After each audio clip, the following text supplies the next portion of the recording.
Welcome to the Midnight Entrepreneur. I'm your host, Easton Bennett, alongside my fellow co-host, Tyler and Easton.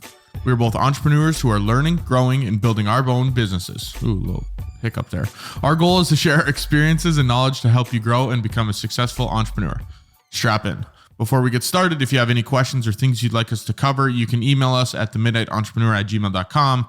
If you'd like to join our business Discord, where we talk about wins, business problems, or general questions, shoot us a message and we will get you in there. Tyler, how's it going? A little bit of a sloppy intro there, but we got through it. It took you a little while, but you know what? You made it. It's another day, another dollar. We're about to get this work in. What's going on with you, man?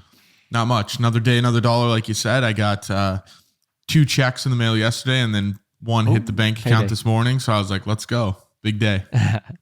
Payday. Nothing wrong with that. I got my payday today too, but I'm more of a employee. Everyone's on firing on all cylinders today. Everyone's getting money thrown at them.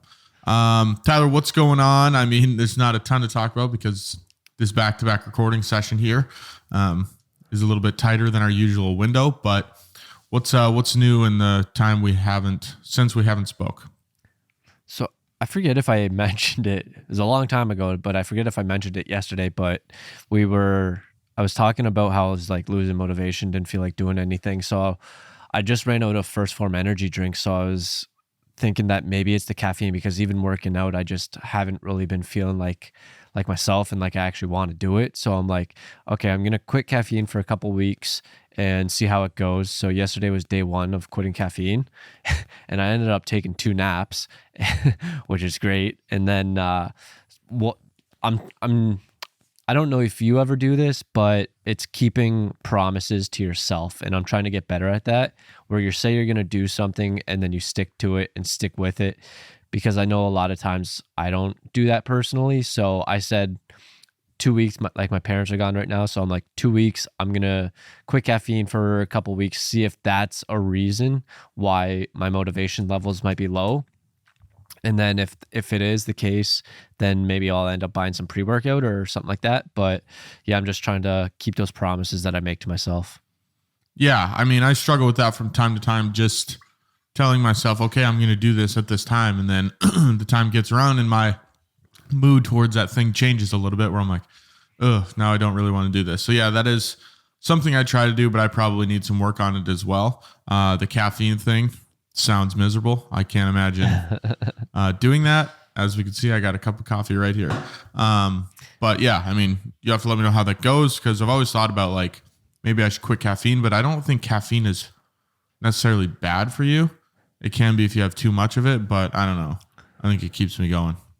Yeah, I heard a podcast episode, The Huberman Lab. I don't know if you listen to Andrew Huberman, but he goes into a lot of details, does a lot of research, and basically what I got from him talking about that in the caffeine episode is he drinks caffeine. Caffeine's fine. I'm going to drink caffeine. So that's what I got out of it. So yeah. I mean, it's not the worst thing ever. There's so many people. I don't think you could die from caffeine. So if I'm the first person to ever die, fucking shit ton. Yeah. But that day that you take it, you'd probably be so productive. Like, yeah, I feel like it might be your heart rate is what happens. Like your heart just starts beating too fast because you're taking in all this caffeine and your heart rate just elevates way too much. And then all of a sudden it's just like, I can't keep up. I don't know how you would die, but something like that. I did that one time in Vegas. I had about 34 vodka Red Bulls, and that'll get to a guy. I did transition to sugar-free. So the sugar-free helped on the sugar side of things, but still a lot of caffeine in those Red Bulls.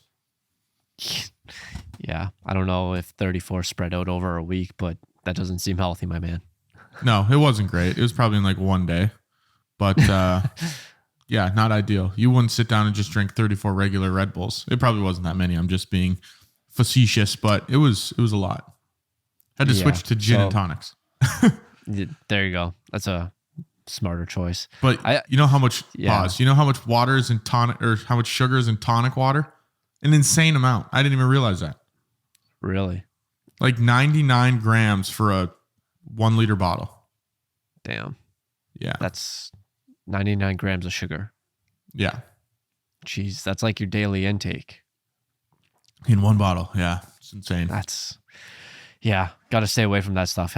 Start having some vodka waters, or it's disgusting, but keeps you hydrated at the same time, and it's healthy for you. Healthier. I think I'm going tequila because tequila is an upper. It's like a built-in caffeine. Minus it tastes like absolute dookie. Yeah. So as long as you can mix it with something good, maybe a couple tequila sunrises, and then we'll go from there. But yeah, interesting to see.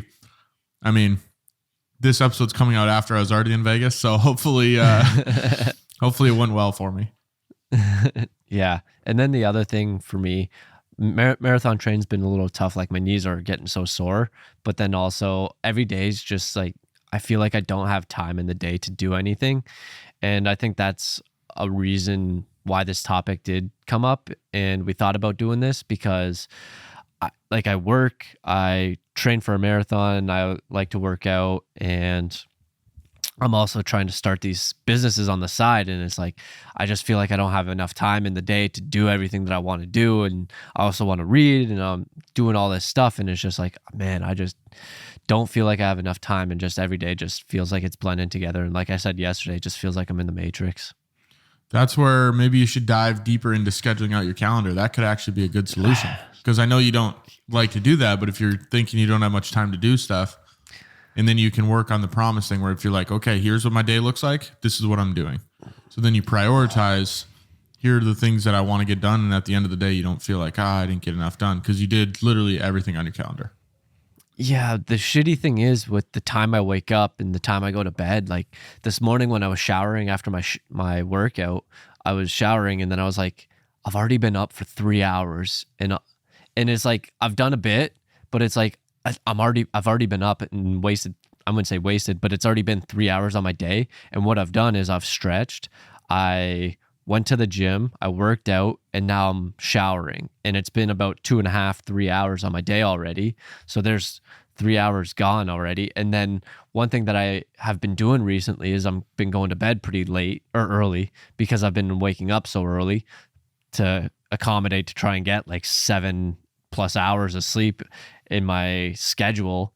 So I'm trying to get into bed around 7, and then I'll read before bed. So it's like between like 7 and 8, I'm going to be turning my light off. So it's like I finish work around 4 or 5-ish, and then I eat, and then I got about an hour and a half left in my day to actually do anything. So it like that hour and a half can get filled up pretty quickly. Like especially yesterday, I had the Arte call. So I watched the Arte call, and then after that, it was just off to bed, or read and off to bed. So it's tough getting stuff in right now for me.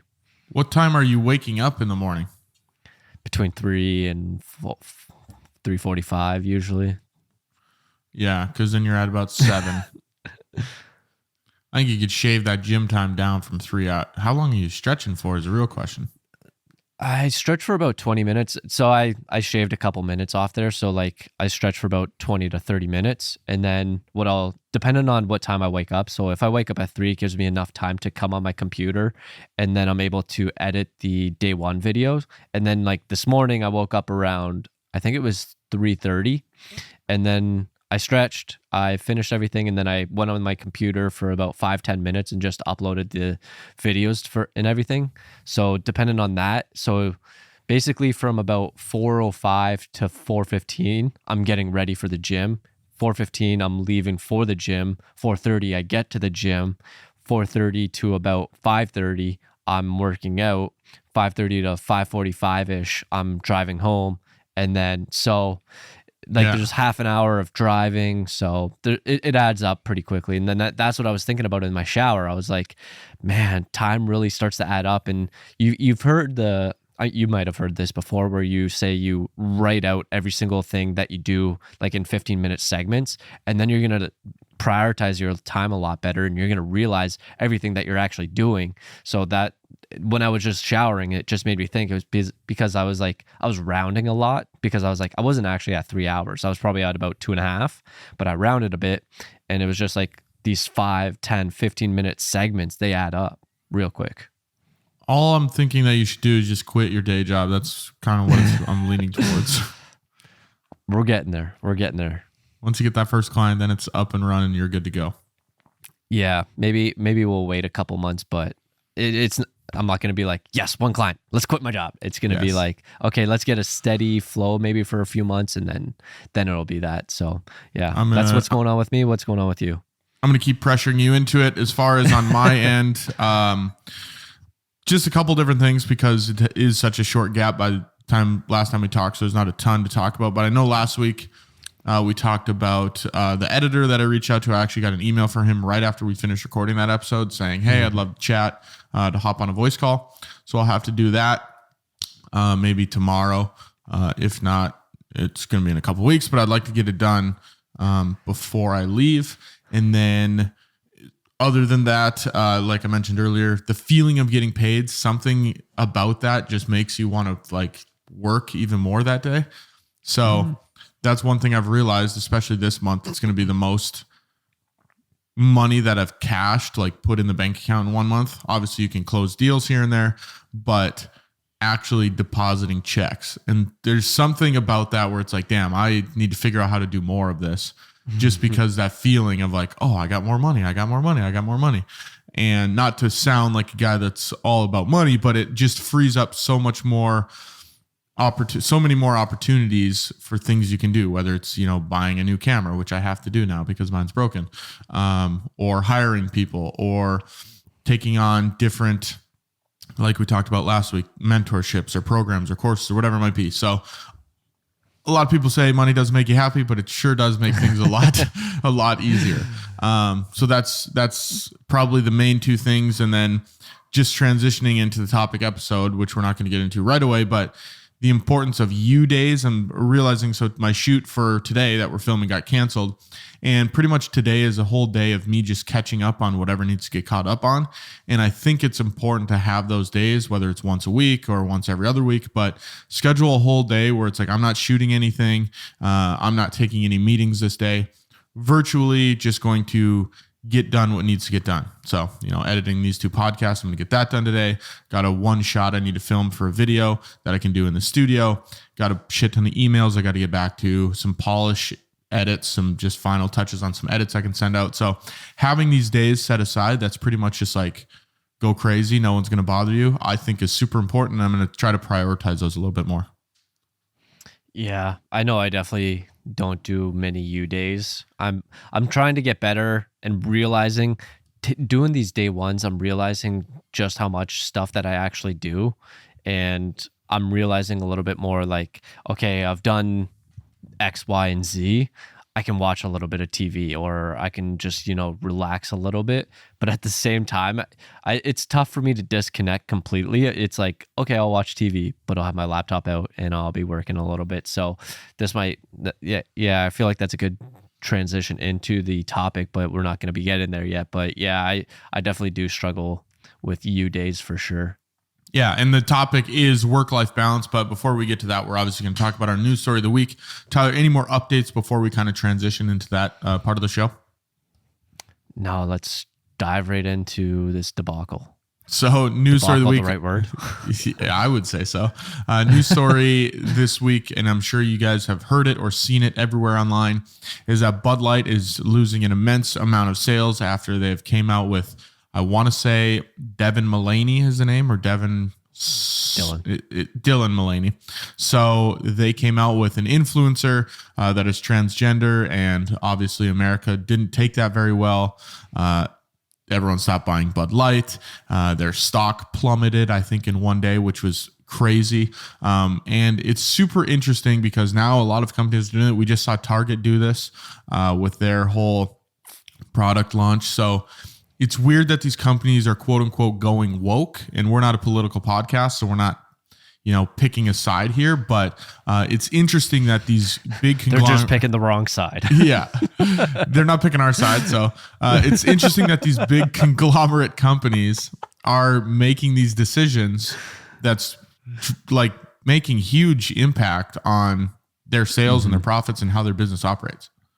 Mm-hmm. Yeah, it's funny that you say Target, because Target's actually in this article. I didn't really go through the whole article, but it's you always hear the saying, any publicity is good publicity, but Bud Light got so much publicity out of this and them spreading it, but it ended up not being good publicity. And I actually saw another TikTok video. It was a little bit completely different than this, where the guy he owns a restaurant. He ended up receiving a lot of publicity, but it was in a negative sense. And it's like all these hundreds of thousands of people now know of this guy's restaurant, but they're all saying, I'm never going to try it out. This guy's a douche, X, Y, and Z. Yeah.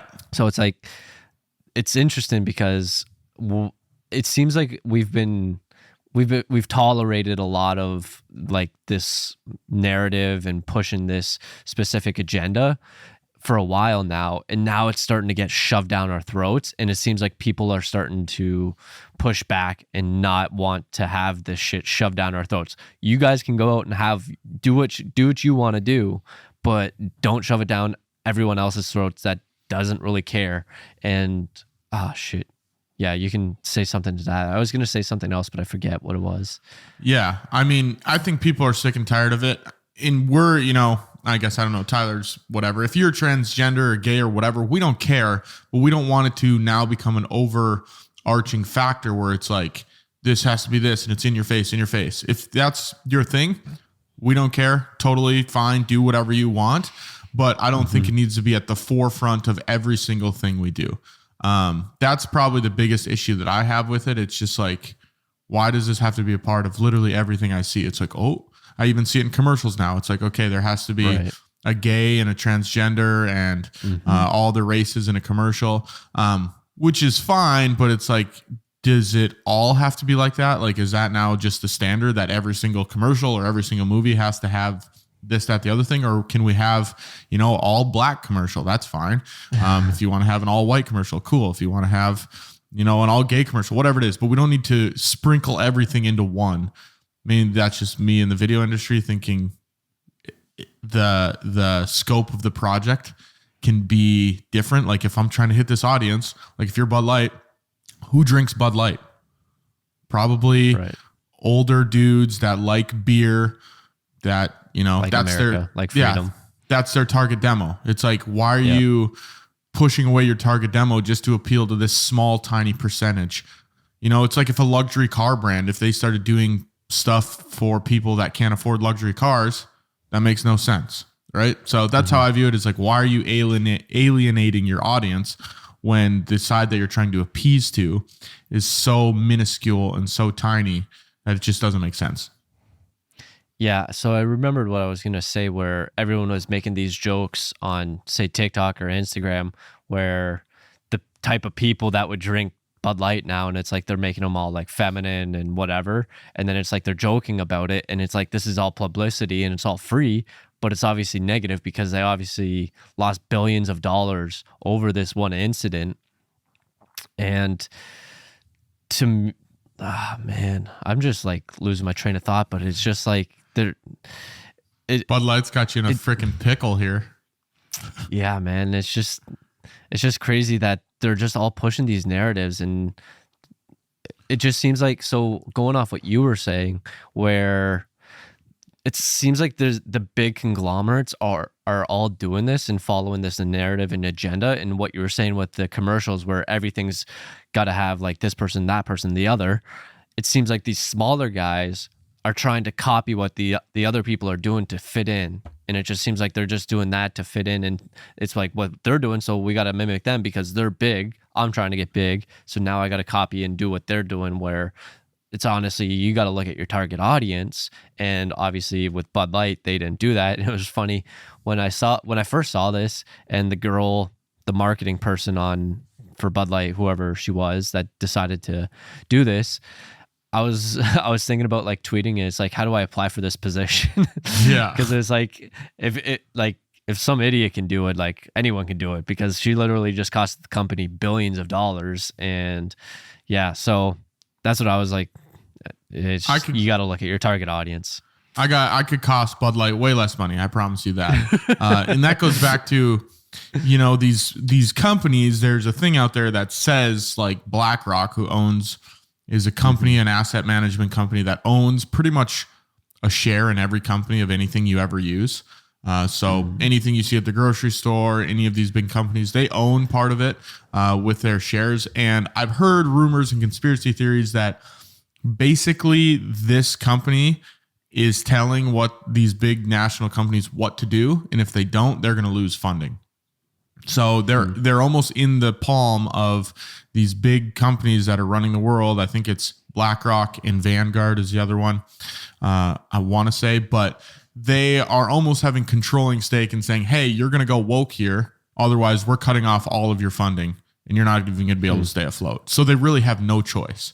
So I don't know a ton on that. I've seen just a couple videos here and there on it, but it's super interesting if there is a controlling overarching power, which I personally think there is. Maybe you can call me a conspiracy theorist, but I think that there's people up there pulling the strings, the Geppetto, the puppet master. And really it's crazy because growing up in high school in that area, I was never like, I was like, the US is awesome. And now I'm like, everything's corrupt. It's insane.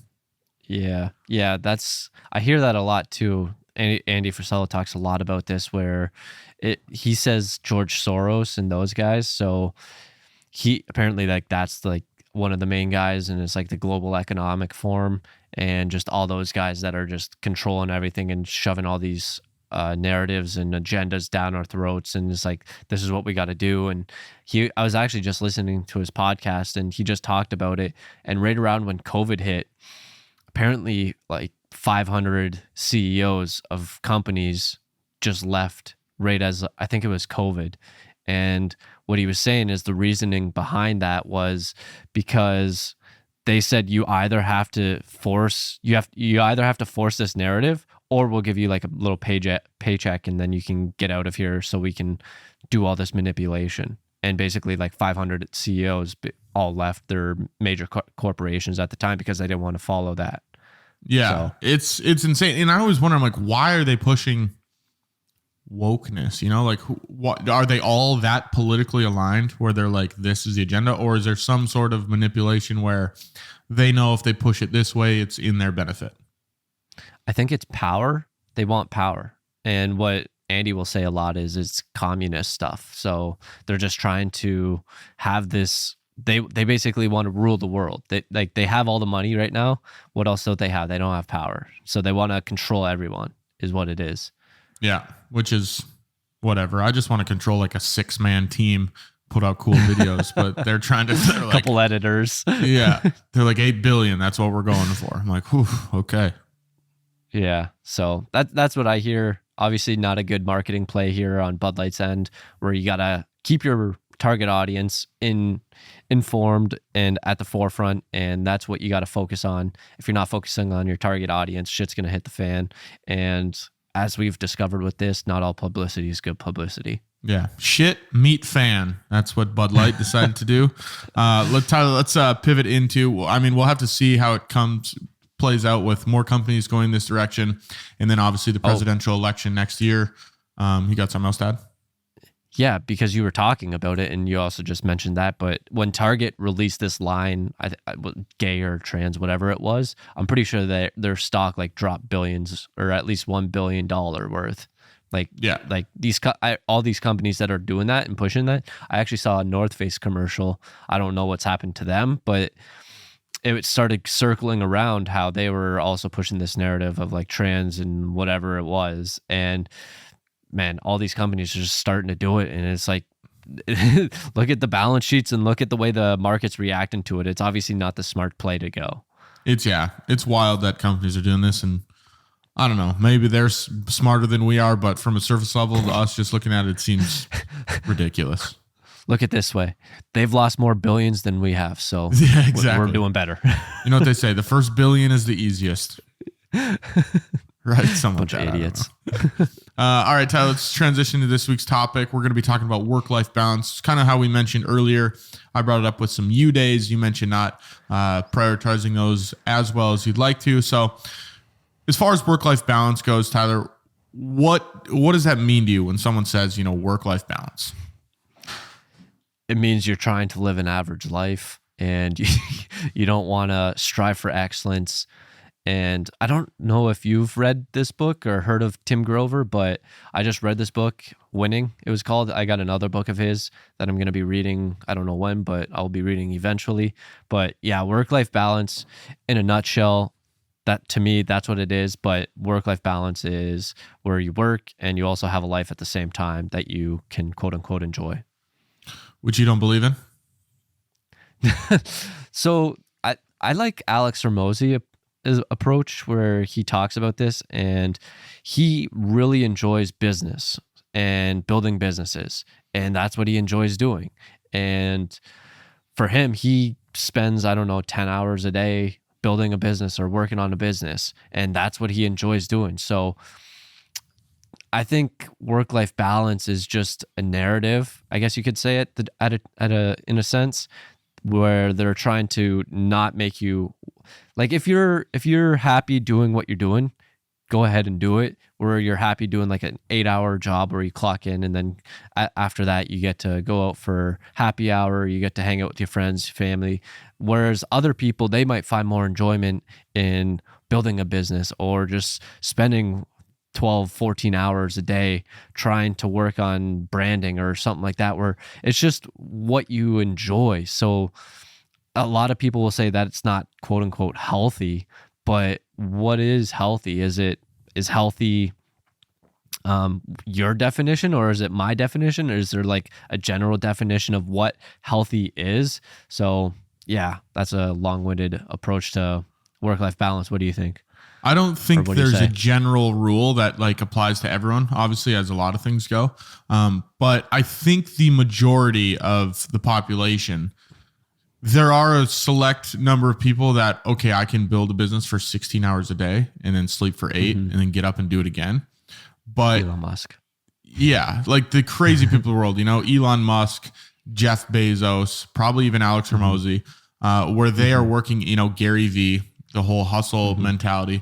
Whereas that's a reality for them, but for I think 95% of the population, maybe even more, it's not a reality. But there are business owners and people trying to grow a successful business in that 95% that can have some sort of work-life balance. So how I view it is, you mentioned right away, Alex Hormozy, building a business for 10 hours. That's awesome, but 10 hours is just like a regular shift, because then you have 6-7 hours on top of the 10 hours of what are you going to be doing? Is that leisure time, or are you going to dive into the business even more with those 6-7 hours? So I think there is a happy medium, unless you're some crazy freak, super freak like Elon Musk, which I don't know if we're talking to those people, but I think there is a balance between still doing some other things you enjoy. If building business is literally the only thing you enjoy, you are one of those freaks.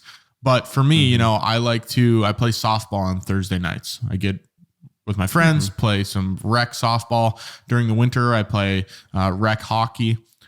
Takes me 2 hours out, a week. I like to play poker once a week, which is fun. All of these things I like to do, and that doesn't involve anything business related. And that's where I think the work-life balance comes in. So do you think, Tyler, as far as that goes, that if someone's starting a business, someone that's in our potential audience should all try to be one of those super freaks like Elon, or should have some sort of balance? I think there's a good happy medium, like you said, with that, because it helps you avoid burnout a little bit. I think we might touch on this a little bit later, but it helps you avoid burnout. It breaks up your days so you're not doing the same thing over and over again, and then you end up not enjoying it. So you're still getting a little piece of, maybe like for you, what you were saying, you really enjoy playing softball, hockey, poker. It's just something to break it up. Whereas like if you're editing 12 hours a day, I know you don't like that. So it's helping you break that up. So then when you do go back to, say, editing a video or doing something that you don't enjoy doing, then it makes it a little bit more enjoyable, because you have like this reward or something at the end of the tunnel. So it keeps you motivated a little bit. So that's what I would have to say to that. What do you think? Yeah, I agree that those things do break up the feeling of, working 24/7, whatever that might be. If you can do these things, whether it's hanging out with family or a significant other or playing softball or hockey or poker, whatever it is, those things give you the break and alleviate the maybe stress you might have in business, where it's like, oh, I've been grinding, like you said, burnout. I've been grinding for 84 hours straight this week. Okay, well, maybe go to a coffee shop and just sit there and not think about business, whatever it is. So I think it's important to have those things. I know every Wednesday I play poker, so it's almost like a break in the middle of the week, where I can, go hard from Monday, Tuesday, Wednesday. Wednesday night I'll play poker, and then Thursday and Friday feel a lot easier. There's almost like a midweek break, and then Thursday and Friday I'm like, okay, you almost get that jump starting feeling again. You almost get that Monday feeling where it's like, okay, new week, let's go, let's get some stuff done. Whereas I know in some corporate offices and places where people might have 9-to-5s, you get to that Thursday mark or whatever it might be, and you're just hoping for the weekend. You got to get through 2 more days. Whereas breaking that up in the middle of the week allows you to almost restart from the beginning and kickstart that energy that you originally had. I know for me, because of my schedule and the way I work, I don't really see like enjoyment, like, oh, the weekend's coming. Oh, it's Monday. Oh, Mondays. Am I right? Do you see that? Because I know for me, I work like Saturday, Sunday as well. So it's like Saturday and Sunday isn't like the week, like normal weekends like people typically have. So would you say you see that, or? I wouldn't say, I'd say I'm in between you and the average person. So the average person probably really lives for Friday, Saturdays because they have no work at all. And that's the time they can have their fun. Whereas me, I enjoy the weekend because I know, I don't have to deal with clients. Most clients aren't working on the weekend. I can catch up on a few things. I don't work to the extent I do Monday to Friday, but you can work periodically, get some stuff done. There's times I have to work a lot on the weekend, but I use it as almost catch-up days and then relaxation days where I know no one's going to be bothering me. I have a couple days before Monday when things need to get done. So I'd say I'm in between the regular people that are just party hardy for Friday, Saturday, and then you who just works constantly on the weekends. But I think there's a good work-life balance. And being a business owner, I think you're going to have some of those weekends where you are going to have to work, and you shouldn't be looking forward to the weekend unless you're going to Vegas that weekend. But you shouldn't be looking forward to the weekend because it shouldn't feel like the weekend. I think that's the main point, is when it gets to the weekend for me, during the week, it feels like whatever because I'm working for myself. I'm like, oh, it's Tuesday, whatever. It just feels the same as a Saturday because I'm still doing work. I'm working from home, whatever it might be. I can go drive and do whatever I want today. I'm not tied down to a schedule. So I think it's the feeling of you kind of almost lose track of your days. Yeah, that's exactly what it is. Because a lot of the times it's like I don't even know what day it is because they just somewhat all blend together. So I think if you are just going to be starting out as an entrepreneur, I think it's good to identify if you do anticipate not having as much of a life, quote unquote life, because I think at the start you're going to be working a lot more than what you typically will. And especially if you're doing what I'm doing, where you have a job and then you're starting something on the side, your life is going to probably have to take a backseat for a little bit. Yeah, for sure. And I mean, I think this is a good time to transition into some of our own personal experiences with work-life balance and some experiences and challenges that we might have faced. So, Tyler, as far as you have a different scenario than I do because you have a full-time gig plus you're trying to build on the side. So how do you kind of go about work-life balance? What have you had to go through as far as that situation goes? Yeah, honestly, it sucks because when I was first starting out, I always wanted to, I was always saying no to everything because it's like, if I go out and do this, I'm going to be losing time on, say, building a business or getting better or whatever it might be. So I found myself saying no to a lot of things. And it sucks because a lot of the times, especially when I move back home, family will be like, oh, we're going to go out for dinner. Oh, we're going to go over here for dinner. Or, oh, we're going to go over here to hang out. And I'd found myself dreading that. And it's like, I don't want to do that. I'm going to miss out on 3 hours of work, or I don't see the benefit in that, or whatever it is, which sucks to say because I would end up going there, but like I might just be going in the wrong frame of mind. So I found myself saying no a lot more, and because I just feel like I'm going to be falling behind if I say yes. Yeah. And I get what you mean because there are times when I want to do something, but I think to myself, man, I could really be doing this. I think you have to view it as, is that thing crucial right now? Like there are times when I have to say no to family or friends or something I want to do fun wise because I have work that needs to get done, right? It's like, hey, there's a deadline coming up. I have to work. This needs to get complete. I would love to go do that, but I just can't right now. Where there are other times where it's, well, I really want to get this sales video done, but there's no real time frame on it. We already got a sales video right now that's doing all right. We just kind of want to update it. That might be a 2-3 week thing down the road where you can take an hour or two to do this thing. So that's kind of how I view it, is how important is the task that I would potentially be missing. If it's pretty important, then obviously I'm not going to go to that thing. I'm going to work on this. But if it's something like right now, for example, I want to update my website. Does it need to get done relatively quickly? No, not really. It'd be nice to have done, but it's not like a huge priority. So that's where I'm like, okay, I can go to softball tonight. We have a softball game tonight. I'm not going to skip softball tonight to work on my website because it's not a huge priority. Does that make sense?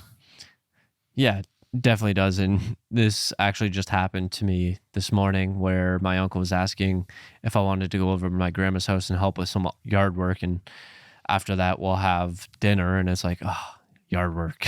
And then it's like, at the same time, it's like, you're going to be taken away, because a lot of my weekends, because I do, like you said earlier, where I have a job and then I'm also working on it on the side.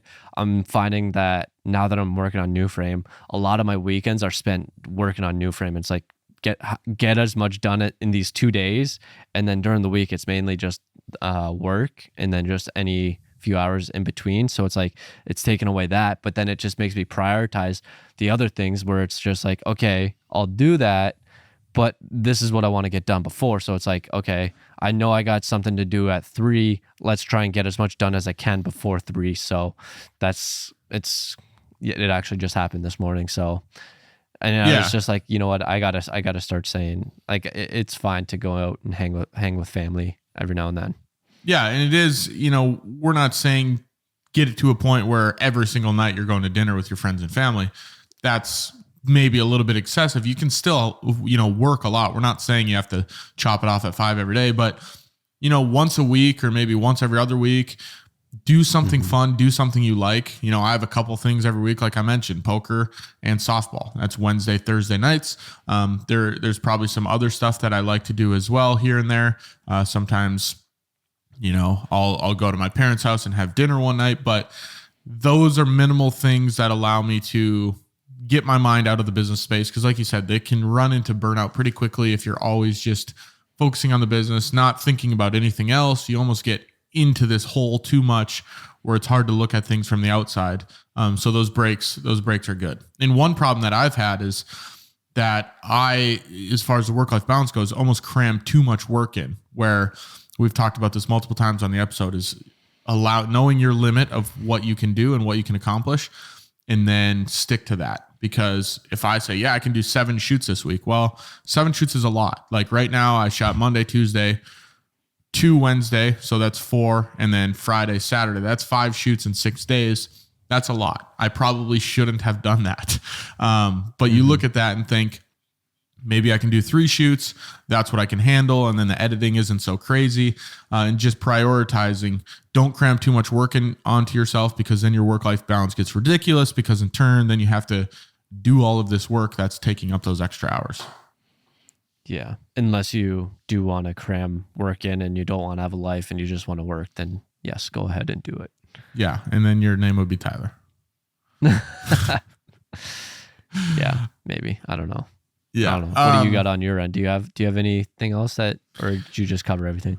I mean, that's kind of a few things I touched on. I mean, there's that feeling of missing opportunities, It's weird because you battle with yourself thinking, yeah, you get FOMO. It's like, okay, if all my friends are, let's say all my friends are going to the bar this Friday, and you really want to hang out with them and be a part of it. There are benefits to going out there and doing fun things, even though it might not be benefiting your life.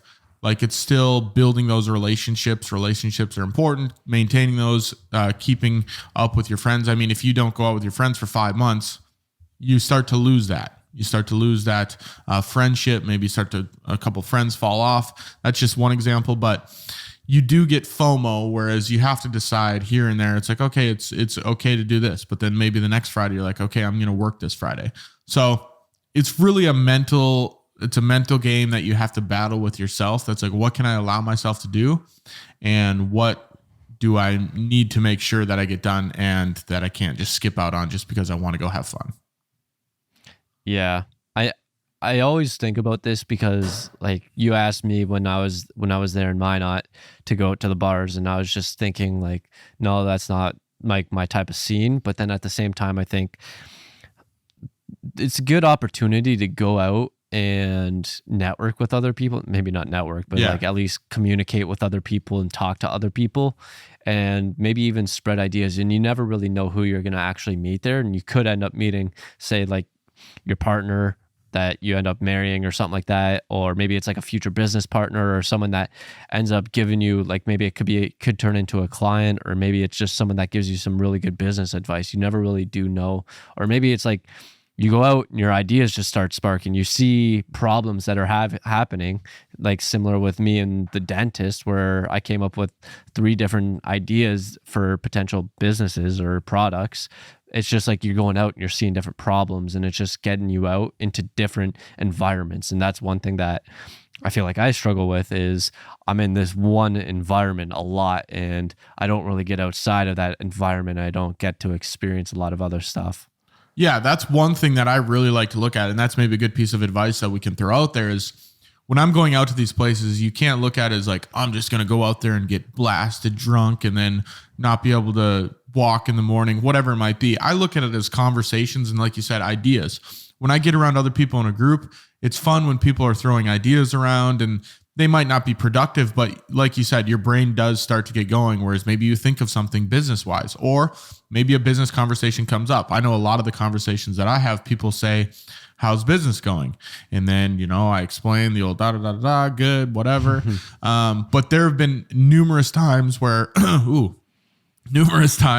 been at the bar or out to eat, and someone's like, oh, I've been meaning to talk to you. Do you have a business card? And I give them a business card. Or they come up to me and they say, hey, we've been wanting to do this, that, the other thing. Give me a call next week. So I look at those as conversations that I can have, even if they're not maybe business related. It does keep your, what would you say it's called when you're having conversations with people? It keeps that sharp, keeps that, your conversation skills sharp. To be able to talk. Maybe I need to go out more. I can't figure out this conversation. But it keeps your conversation skills sharp, and you can talk to people, and you can be a face in whatever community you're in. So it doesn't always have to be, I'm going to go out and get drunk, or I'm going to go out and have this fancy dinner and spend $150. You have to look at it on the other side of the ball here, is what kind of benefits am I going to be getting from this? Yeah. That's one thing that I'm trying to like look more at and try and see more of, because like we said earlier, it's just like good to break it up, and it's just so you're not constantly doing the same thing, and it's getting you out doing something different. And like whenever I do end up going out for dinner or something like that, it's like, man, I should probably start doing this like more often, maybe like like once every couple weeks or so, or maybe once a month, and it just gets you out there talking to other people and socializing and interacting. Yeah, and you get to find out what other people are doing. Even maybe if it's not business related, maybe a friend you have is starting this new thing that you never know, because they're not going to text you and say, hey, I'm doing this, or whatever it might be. So that's why I like to go out there. I went out there to the bar one night. My mom was telling me how she wanted to start this like tanning business where people come over and, it's like a spray tan.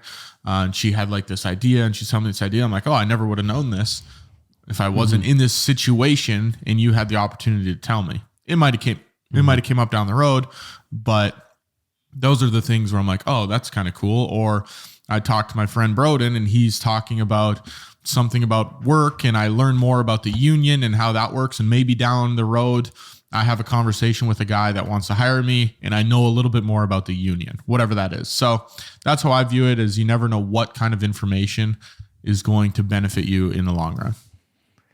Yeah, so it seems like this is a lot of good information on what it could happen. Like, let's look on some of the stuff that could have negative consequences when we're neglecting, say, the work-life balance of things.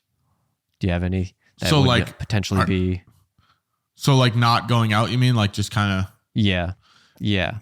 I mean, missing out on opportunities. I know that's a big one we said. You get into burnout, like we said. So if you're working nonstop, you eventually might start hate what you're doing.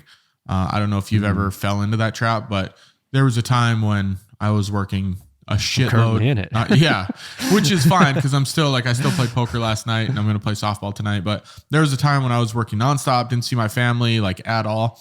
And I hated it. Like I hated what I was doing. I was editing nonstop and I'm like, I can't keep doing this because the work sucks and I'm starting to dislike it, where it's like, if you start a business, you want to like it every day. Whereas if I'm working so much that I'm like, this business sucks, I want to shut this business down. That's not a good point, I don't think. Yeah, you definitely don't want to get to that point. And when I was in Colorado, when I was living there, and then I realized like I didn't get to experience it as much as I'd liked. And whenever I got asked to say, let's go hiking, let's do this, I found myself like reluctantly, but I was just like, yeah, let's do it because I'm here. And that's something that I do enjoy doing outside of, say, work or whatever it is. So it's good to break it up and then it actually get you out. Like you might enjoy doing business like we were talking about. I was listening to myself and when I was editing the podcast and I'm like, man, I just said it again. And I kept hearing that I say like a lot. And not this past like 2 minutes, I heard myself say it a couple times. I'm like, stop saying it. So yeah, but I think breaking it up with these fun tasks that you were saying is just good to do because then you just end up maybe you enjoy business a little bit more because you get to do these. It allows you the freedom to be able to go out and do the other stuff that you like to do, say hiking, say baseball, say hockey, whatever it might be, say poker, say going out and trying different foods at restaurants, say you're a big foodie, and with your business, it allows you the freedom to be able to do it or be able to afford it. So I think if you aren't doing that, I feel like I'm not in the aspect of consequences, but I think this is good examples. Yeah, and I look at it as not doing it for the plot, but if you look back on your life in 10, 15, 20 years, you want to look at your life as more than, I just sat in my office and I worked for 16 hours a day, right? That's why I like to take trips. That's probably why you want to run the marathon. I mean, there's obviously other reasons, but 10 years from now, you could say, oh, I flew to Edmonton one time and I ran a marathon. It's pretty fun. So you'll have that story. Just like, I flew to Cleveland to meet two of my buddies from Toronto to go to a football game. Things like that where you are experiencing life a little bit, or maybe it's just a hike or whatever it might be. Things like that, you look back on thinking, well, I'm glad I got to experience a little bit of that here and there, even if maybe you didn't like it, instead of looking back and thinking, yeah, all I did was work. Yeah, I got a lot of money now, but I didn't really experience anything. I didn't ever go to the lake and I've never rode a jet ski before, whatever it is. So having those things that you have experienced and mixing those in with still working a lot and growing a business. But I think there's always that saying, you don't want to be crying in a Lamborghini, right? And I've heard a lot of influencers say some of the richest people he knows are the most depressed people and the loneliest people. Whereas you don't want to get to a point where you have all this money, but you're super lonely and you got no one to hang out with or nothing to do. Because I think that's almost worse than making less money and having these experiences and people to do them with. Yeah.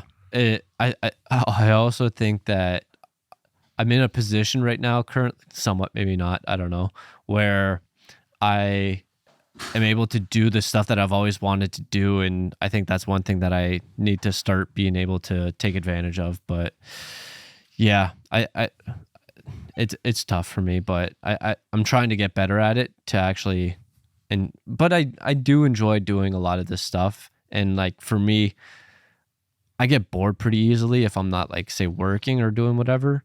And I might get that from my dad. But like when I was just talking about this the other day with my team, and they're saying like, you got to go to the beach or you just got to take some time off. And I'm like, I went to the beach when I was in Tampa and I got bored of it after like 30 minutes. Like, okay, I want to go home now. It's like, okay, I got the experience here. So I just feel like it's tough for me to just sit there and do nothing. And I feel like I get bored. So I don't know. I'm different. Yeah. And it's, I think things like that are stationary, like the beach, whatever it is. I almost say that the experiences that you're trying to get should revolve around people, you know? So you went to Tampa, you hung out with Eddie. I'm sure that was a good experience to be down there and learn what he was doing, work with him, you know, came to Minot, worked with me in Minot. So getting that experience. So I think that a lot of the things, it doesn't really matter what you're doing. It matters who you're with. And if you want to be around those people, a lot of the times I'll go somewhere and I'm like, oh, it's that group of people. I don't really want to go anymore. Not saying they're bad people, but it's like, it's not going to be that fun.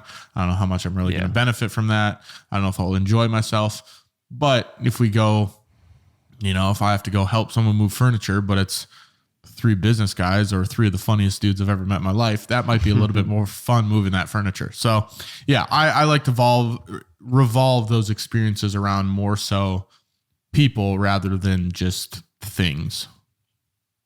Yeah.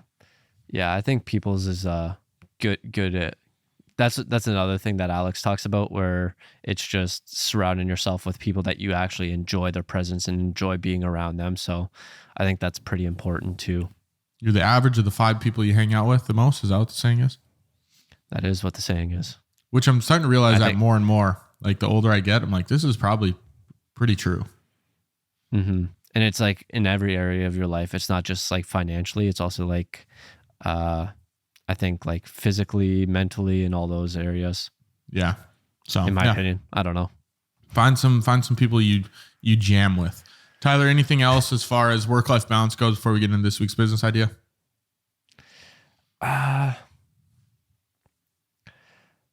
No, I feel like maybe just prioritizing some stuff that you actually like and do. And for me, I feel like I never really viewed it as maybe outside stuff, but like working out and eating healthy. And I don't saying this after I slept extremely shitty last night, but getting proper sleep and like me waking up like extremely early, I think like prioritizing your health a little bit. And I never really viewed eating healthy and working out as that, but I'm starting to a little bit, because it just used to be something that I did, and it was that's just like who I was. But now I'm like realizing like it's actually good for me. It helps me perform at an optimal level and keep like a level-headed throughout like the days and everything like that. So I'm starting to realize like self-care, like those are some of the things that I like to do. I know there's other people that like to do other things, but working out and eating healthy is a few things that I like to do. Yeah. So prioritize those things that you enjoy that might be outside of business, whether it's, you know, hanging out with friends, family, doing a hobby, painting, rock climbing. I don't know what it is. And just mix those into your day. That's our advice. Maybe not your day, but your weeks, months, whatever it is. This week's business idea, going back to the poker theme here. I was kind of put on the spot because I forgot I needed a business idea from when we filmed yesterday. And GTO course. So this revolves back to poker. And I actually did have this thought last night, and this is the only thing I could think of, but GTO means game theory optimization. And this kind of goes back to last week's episode where we talk about the willingness to learn and to want to learn new things. So in poker, there's obviously odds that you can calculate as the cards come out. You know, your percentages, like how many outs you have times 2 plus 2, and your 24% chance to hit your card, all of that stuff. Whereas I don't know a ton of that, and the game theory optimization is pretty much, that's like a concept. It's basically how much you should be calling in certain situations, how much you should be folding, the amount of times you need to hit this to make sure it's profitable. Whereas I wish I knew more of this information and I want to learn it, but I almost wish there was an app or some sort of course that I could take. I could pay $100 and go through it, and they would explain these concepts to me, rather than me having to ask people what it means or watch a bunch of different YouTube videos or read, you know, Twitter threads or listen to podcasts.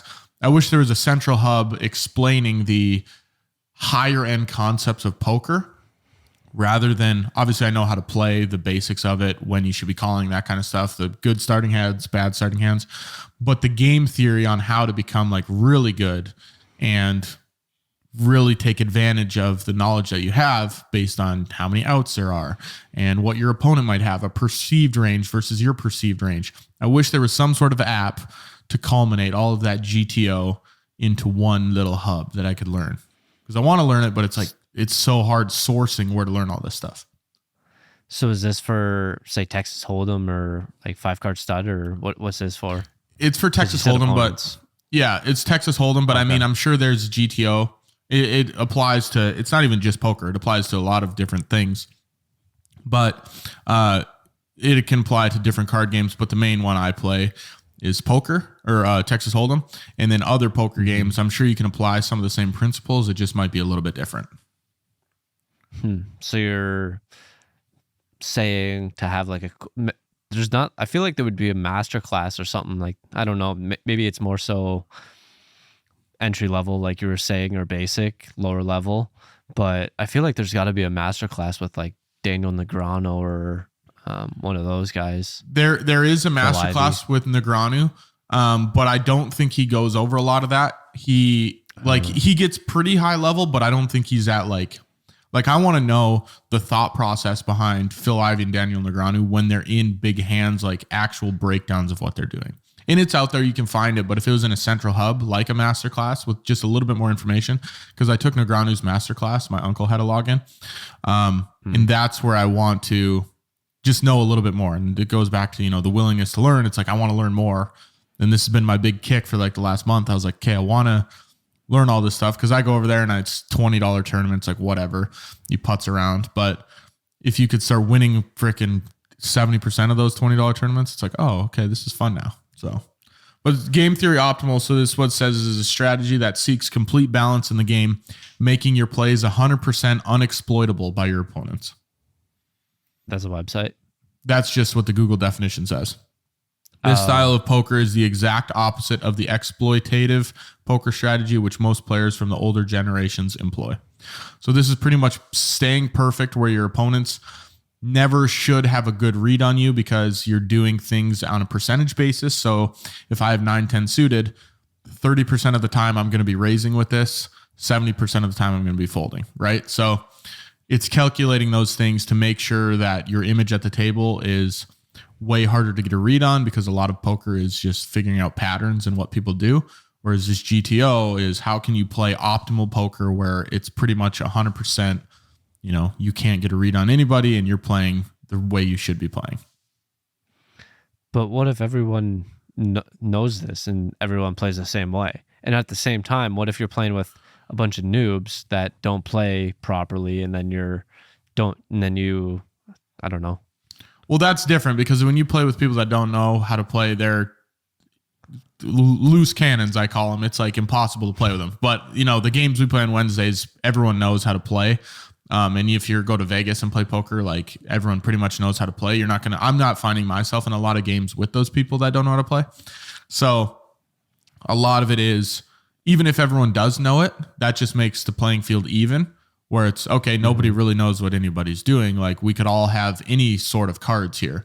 Whereas if I play against you, which you might be a really tight player and only play premium hands, if you raise pre-flop, I know your hand is getting a little bit stronger. If an ace, king, queen comes out on the board and you bet, okay, your hand's getting a little bit stronger. I can almost narrow the amount of cards, your range of what you have. You're not going to have 7-6 offsuit. There's no way you're ever going to have those cards.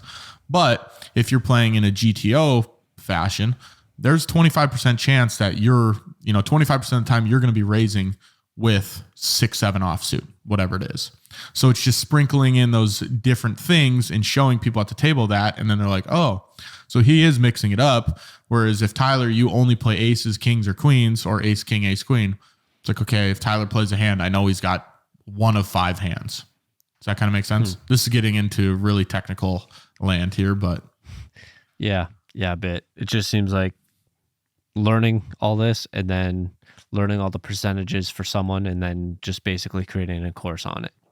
Yeah, basically someone needs to do that for me, because I can't create the course myself because I don't know it. So Daniel Negreanu just create a more in-depth course. That's what it'd be cool if you had like a course with a mentorship, like a poker, like you could have live, maybe it's almost like the business course. I mean, maybe it's a poker course you're in, you take all these modules, and then weekly you have calls where you can review hands, go through different scenarios, almost like role plays. That would be maybe kind of cool. Yeah, that'd be interesting. Because I see a lot of TikToks of like guys, you can go to Vegas and have a phone stand and then set it on the rail. and then it records your hand. And then they do a voiceover replaying the hands on TikTok explaining. They're like, okay, the under the gun raised $20. The hijack called, and then I re-raised. This is what I'm thinking in this scenario. And then they say, this is what my perceived range should be. This is what the opponent's range is because he's a tight player, whatever that might be. So those breakdowns, I'm like, oh, this is kind of cool. Yeah. But that's a lot of Gotcha. Random poker talk on a business podcast that we do not need to go more in depth on. Tyler, anything else as far as the episode goes? Nope. I believe that's everything. Alrighty, that's episode 43 of The Midnight Entrepreneur. If you have any questions you'd like us to cover or answer, email us at themidnightentrepreneur@gmail.com. If you found value in this content or found this entertaining, share this with a friend or post it on your story. If you really enjoyed the show, we'd love a rating and a review wherever you're listening. Talk to you guys next week for another episode of The Midnight Entrepreneur. In the end, it's not the years in your life that count. It's the life in your years. Abe Lincoln.